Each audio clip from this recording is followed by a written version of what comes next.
back to GV Face, we are a three-part series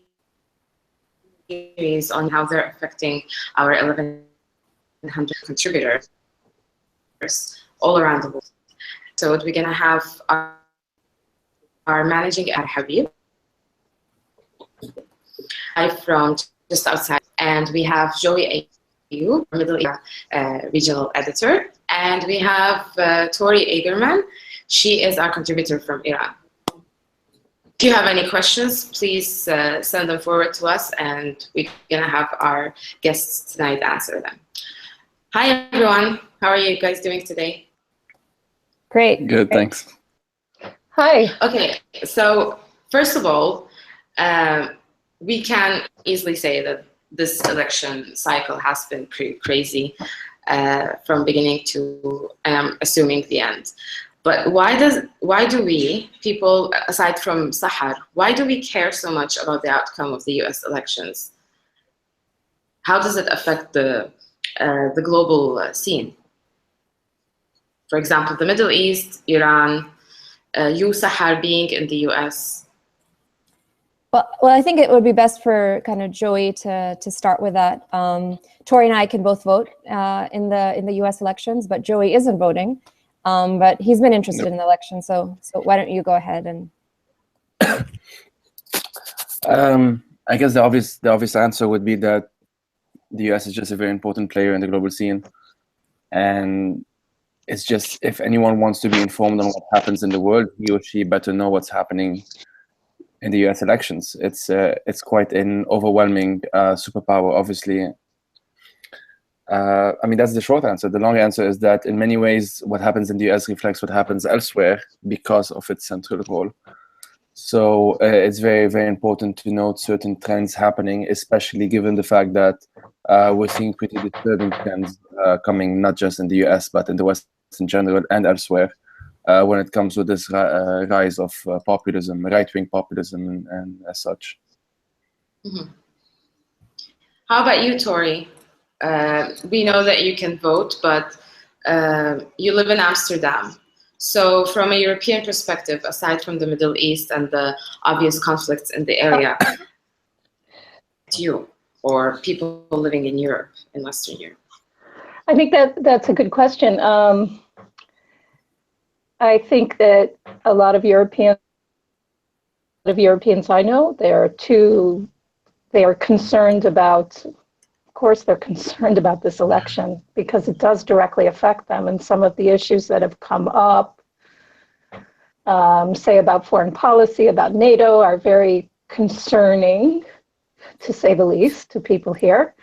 I think that people for a long time the people I know and the people around me seem to see it as a joke, which is really a shame. I really think it's very, very serious. And I also think that what I find really interesting is how much of what Trump says comes right from specifically Dutch populist politicians. So some of his ideas are in fact quite close to what you hear in right-wing populist circles here in the Netherlands and I think in the rest of Europe, especially when it comes to immigration and LGBT rights.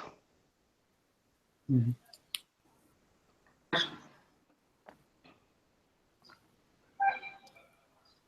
I guess for me, it's a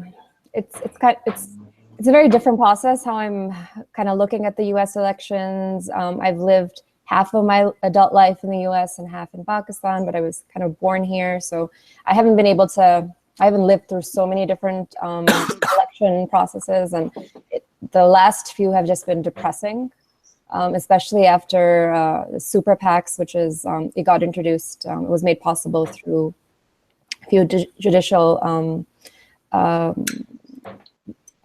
verdicts in 2010, which basically means a bunch of different donations from corporations can be given to a group, which can fund a campaign if there's not like a direct connection. Some people have called it, very blatant corruption, so it just really has really changed the mood of elections. And there's so much money being pumped into candidates, and that's the overall. It just kind of makes one feel uncomfortable as an American who does not believe that corporations should have so much sway in the election process. But I feel like one thing I do see when people are looking at the election from abroad is they often don't understand that there's a checks and balances system in the US. So it's not like, okay, so Trump is coming off as quite a demagogue, and some of his rhetoric is it sounds very similar to a dictator. But the way that the political process kind of set up here, the president does not have the power to do the kind of things that he is kind of says that he can do, and that can happen in other countries if a demagogue comes into power. Mm-hmm. So that's one little disconnect I feel. But for me, largely as an American, I look at these elections and certain things have really started bothering me, just about the way that the direction the country is going. A lot of it has to do with education policy, health policy, the financial crisis and its fallout. I live, in the Bay Area, and San Francisco has the second highest homelessness per capita in the U.S. For every 100,000 residents, about 800 people are homeless.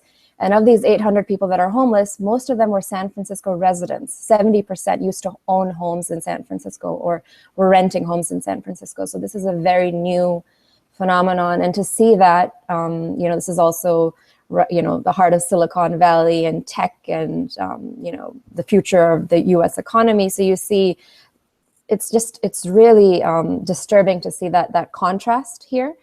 It's something that I would often see, when you travel the world, I lived in Pakistan, I would see there extreme wealth disparities, but you see that now in San Francisco, and it's so disturbing.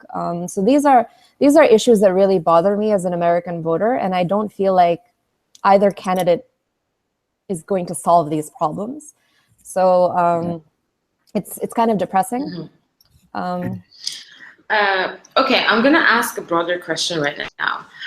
The three of you, and Joey being an exception, how do you feel, which candidate would affect domestic policies more, and which candidate would actually affect diplomatic relations more? What I'm trying to ask is that we know that Trump is planning to build a wall and kick out all the immigrants, but at the same time, Hillary has these diplomatic relations with so many countries, so many dictatorships.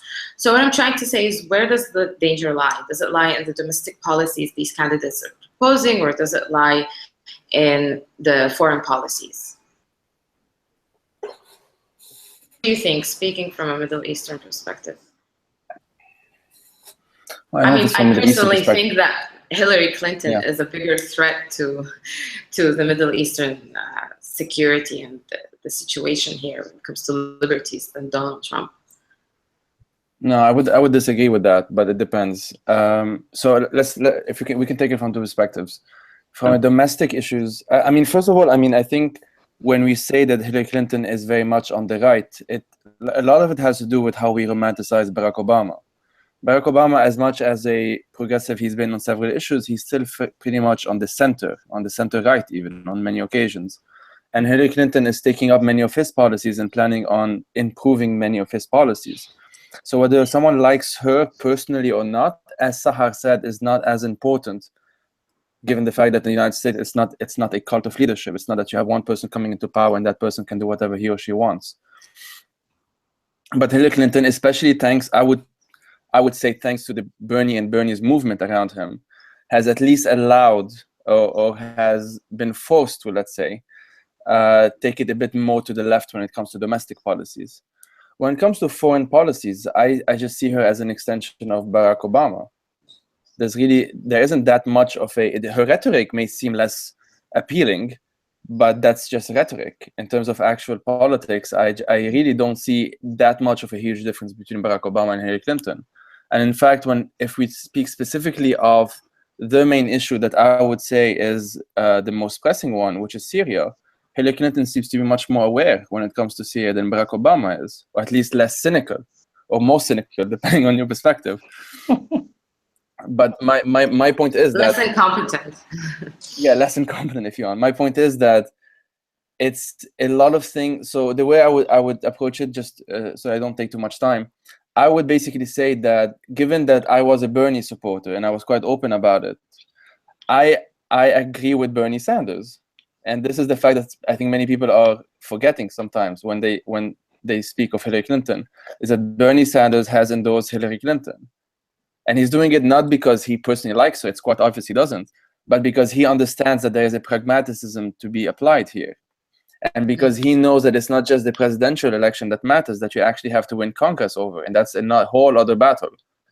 Like my problem with third-party candidates like Jill Stein, besides the fact that I personally dislike her and many of her policies and everything, but we can come back to that, is the fact that the Green Party, or the Libertarian Party for that matter, which I think is even worse, just seems to come alive every 4 years. Like they don't really, there's no real grassroots campaigning. There's no real, tie to the people. And as much as we want to complain about the establishment and whatever, I mean, at the end of the day, the presidential election is about getting someone that you want in power. So you want to be part of the establishment.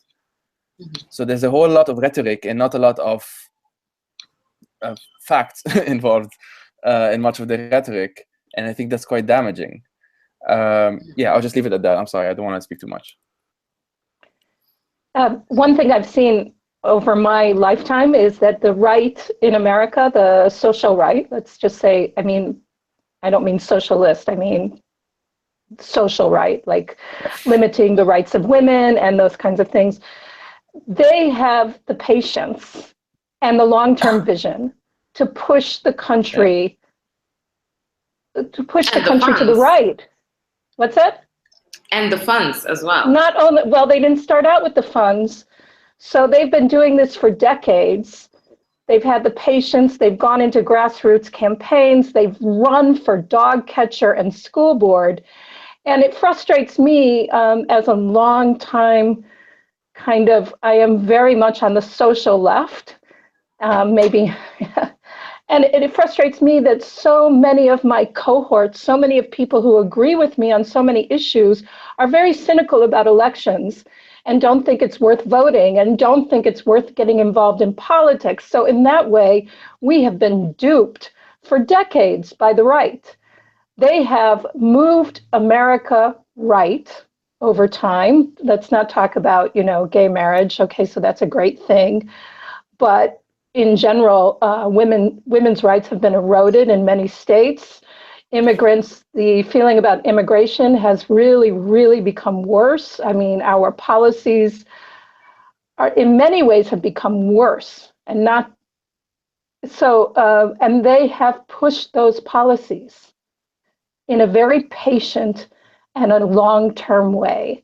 And it frustrates me when I hear people like Jill Stein or anybody in a third party who doesn't do the work, who doesn't get in there at the grassroots. And I'm talking also about the Democrats. It's time for,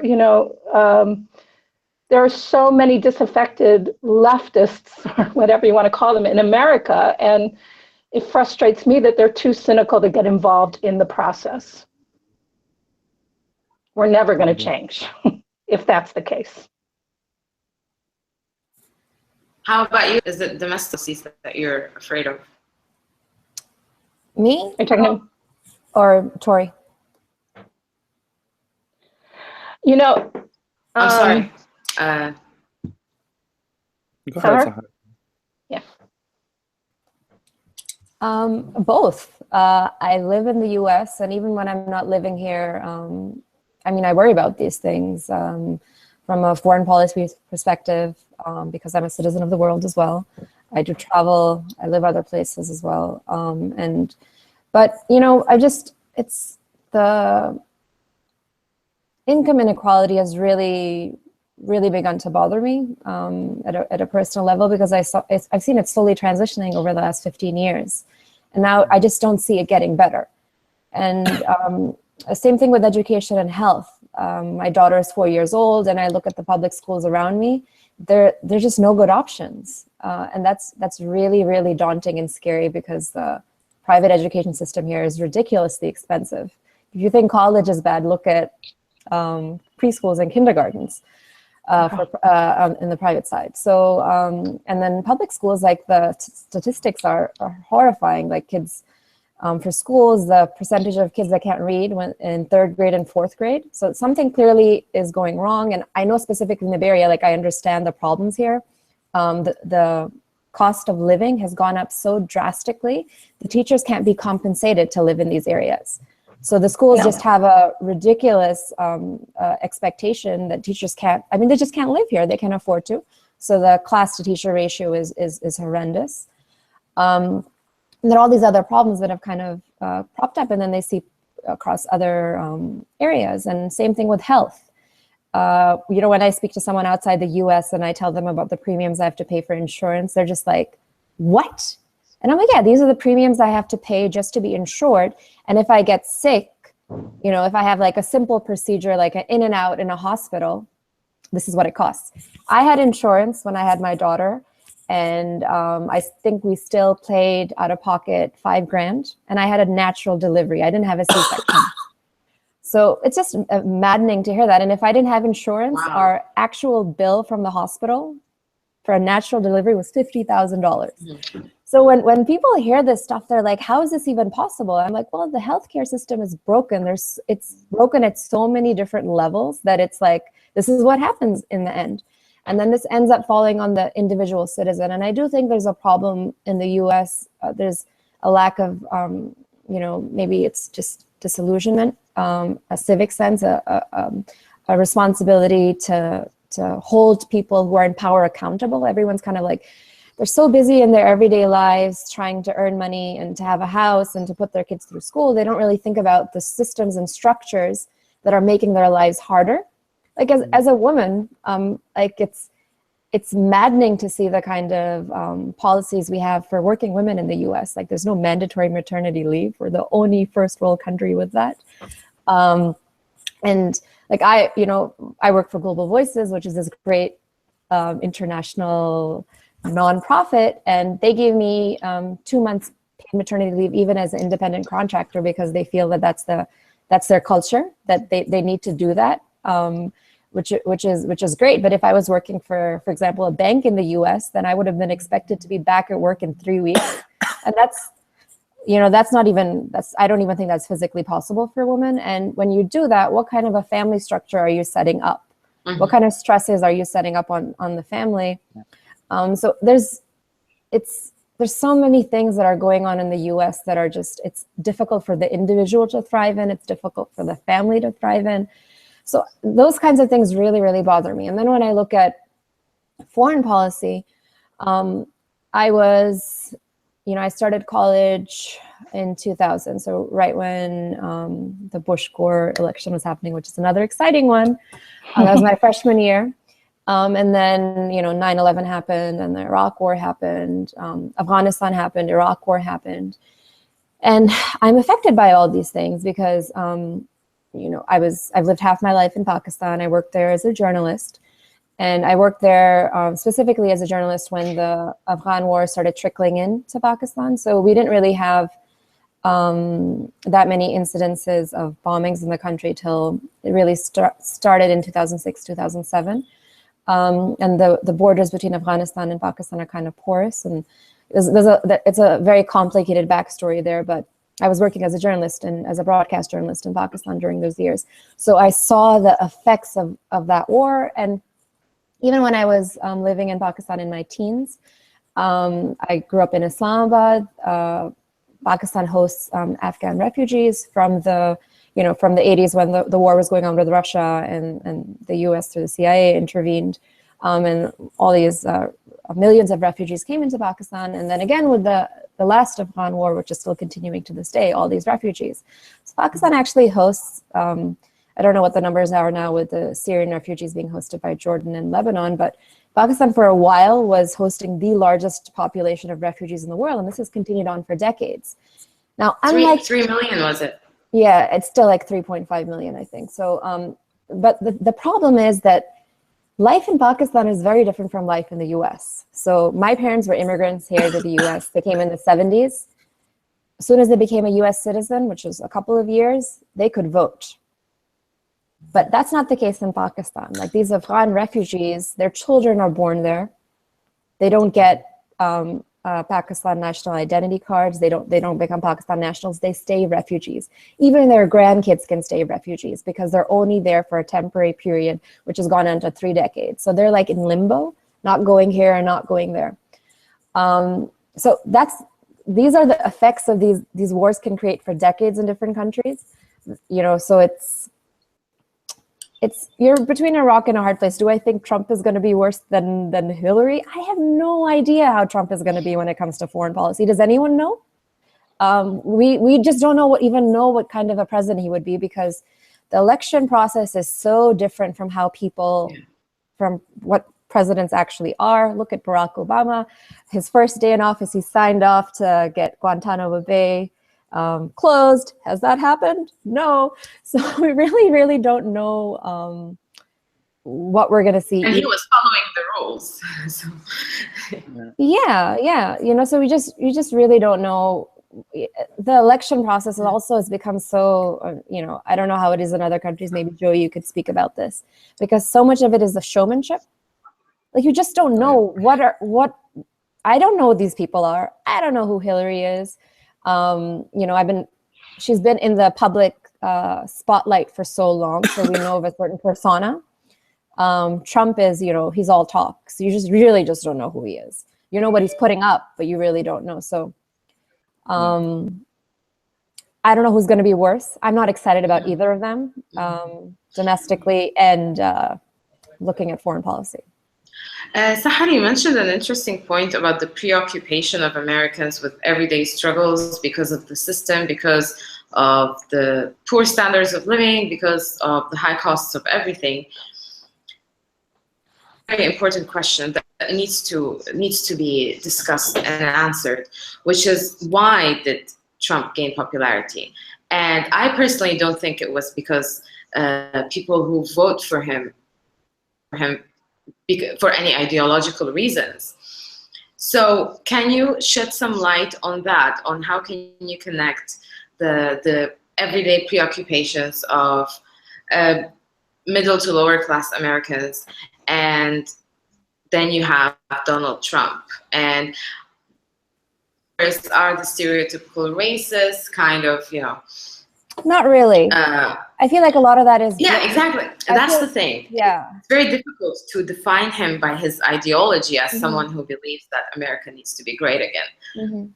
But at the same time, what led to... I mean, do you think the system led to the rise of Donald Trump? Did the system give rise to Donald Trump? Absolutely. The system gives rise to these like popular figures. You know, Bernie Sanders was such an interesting candidate, and it would have really changed politics if he had actually come through. But the system did not allow, again, the super PACs, which was something that was made possible in 2010. If those did not exist, I don't even know if Hillary would have been able to, you know, make it this far. And I think Bernie's really, there was a grassroots movement behind it. And that's the kind of thing you want to see in elections. You want to see people voting. You know, the participation in elections is pretty low in the US as well. When I think of the average Trump voter, I don't think that they're necessarily racist. I do think a lot of them are motivated by a sense of loss, and they think that he can answer that loss, and that's a very human kind of feeling. Racism, I feel like it's such a, I'm Muslim, I'm brown, I'm a woman. I've had things said to me, here and there, on and off, and I try not to take these things personally.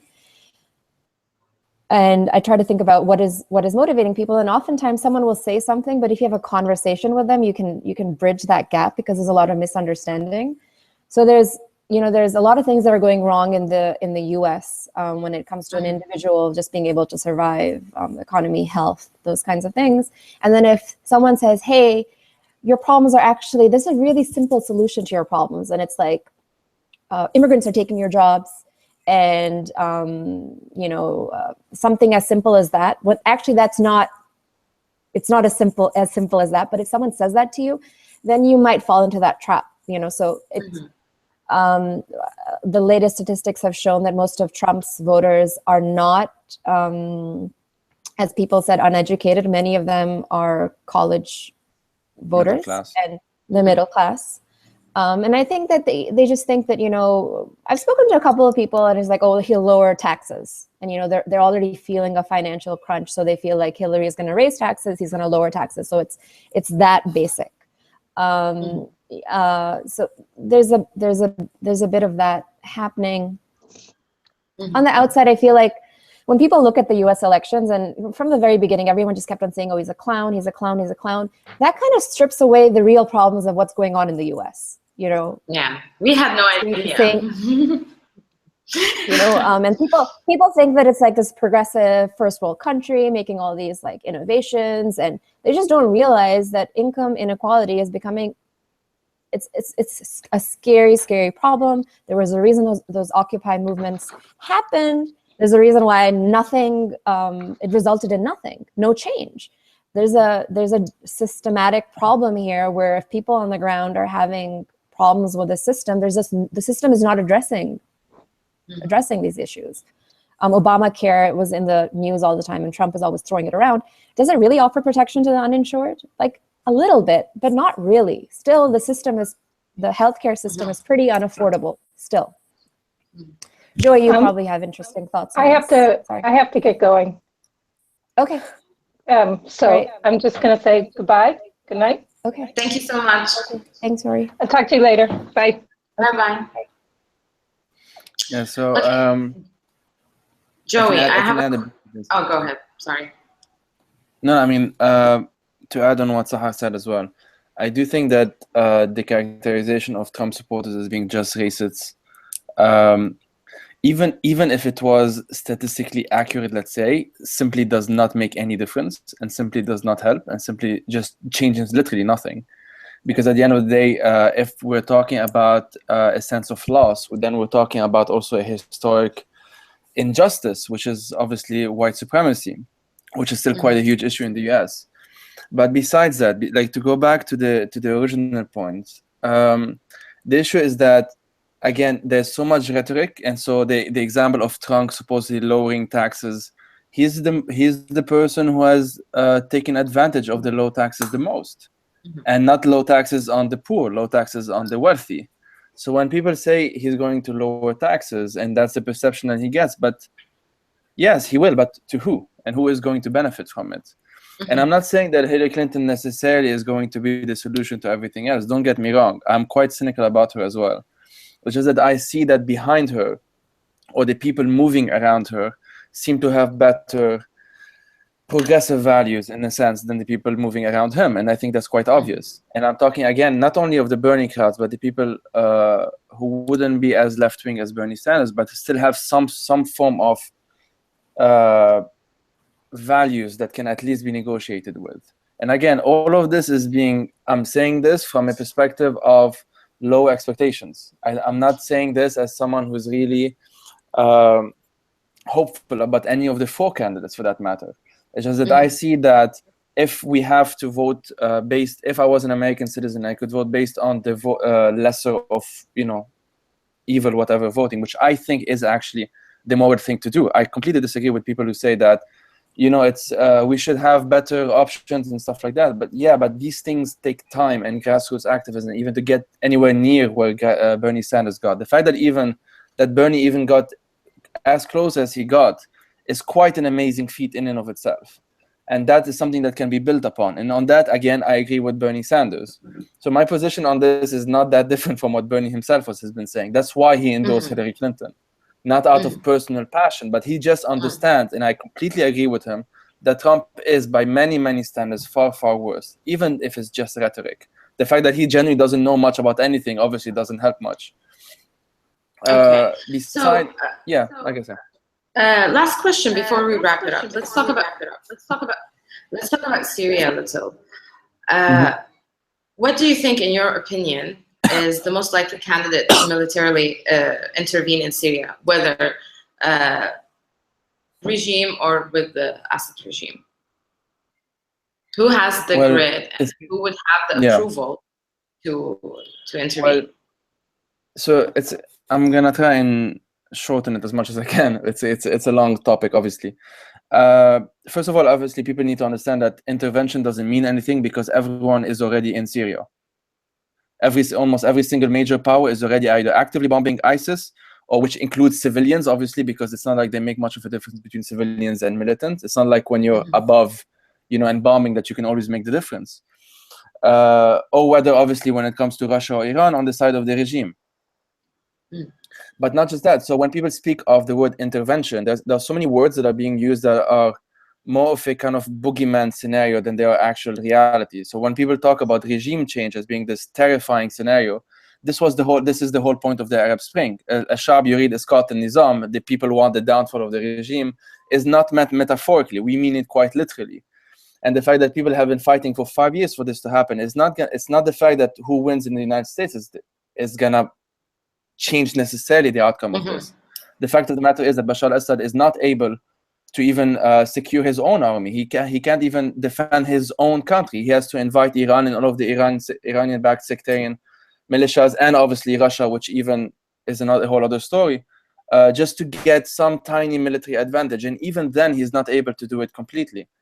So to go back to the question, who's going to do what? I mean, Trump is quite clearly an admirer of Vladimir Putin. He wouldn't say that he's an admirer of Bashar al-Assad, but that's because I think he doesn't even know who he is.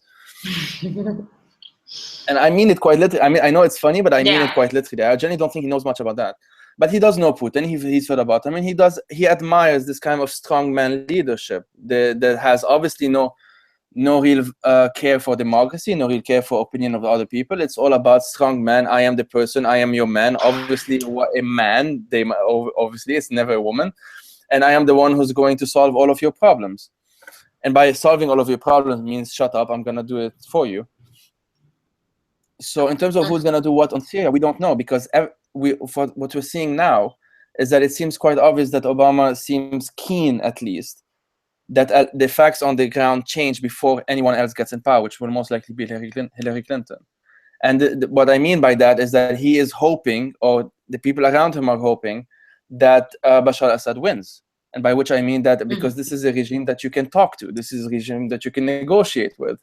Whereas with the opposition, as he cynically calls them anyway, he doesn't really recognize that there is much of an opposition, which there is, but he doesn't recognize it. There are too many. There are values you don't really know who they are. You can't really know their faces, so they are too complicated. So the easier scenario is to say that we want the opposition to stop, so that the only two actors on the ground will be Bashar al-Assad and ISIS, and no one is going to support ISIS. So obviously Bashar al-Assad is going to be the lesser of two evils, despite the fact that he has killed infinitely more people than any of the others combined. So to sum it up, I'm not hopeful of any of the two. Hillary Clinton at least seems to be more aware of what's going on, and she seems to be aware of how dangerous what's going on in Syria is. But do I trust her with solving it? No. Okay. But I do at least want someone who knows what's going on, because the alternative of having someone who not only doesn't care of what's going on, but is has openly several times praised people like Saddam Hussein, as he did like a few weeks ago, it's a very, very dangerous scenario, is all I can say. What will happen under Hillary Clinton, I'm not saying that it will not be dangerous, but I'm saying it will be more or less what you're seeing now with Obama. And this is for me, is that if you understand where you're starting from, you shouldn't be surprised by how it's continuing. And I would have, even if Bernie Sanders had won, there is quite a high likelihood that the policies would continue, because it's not one person who decides these things. Understood. Thank you so much, Joey. Thank you so much, Sahar. Thank you for joining us, guys. And we will continue our series next week, and we will be discussing the upcoming election date and the anticipation and the predictions for the results. Thank you, guys. Thank you for joining me today. Thank you. Thank you. Bye-bye. Bye.